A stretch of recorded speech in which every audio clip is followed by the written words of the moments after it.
Wembanyama pinapirma ng $252 million na contract extension. So, meron siyang 5 taon na mananatili siya sa Spurs dahil pumirma siya ng 5 years contract sa Spurs. So ngayon, makakatulong talaga ito si Wemby dahil siya ang dahilan kung bakit nakapunta sa finals ang Spurs. So siya ang dahilan nun.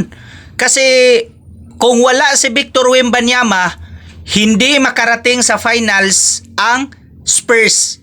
Kasi dati pa o nung nakaraan pang mga season, wala talaga at hindi nakapag-playoffs ang Spurs.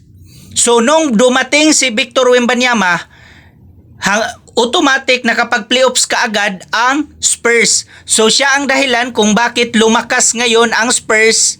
Kaya deserve niya na pumirma ng $252 million na contract extension sa Spurs. So imagine mo yun, 2 taon pa lang sa NBA pero pumirma na siya ng ganyang kalaking kontrata. Dahil nakikita naman din sa laruan kung gaano kapotensyal itong si Victor Wembanyama.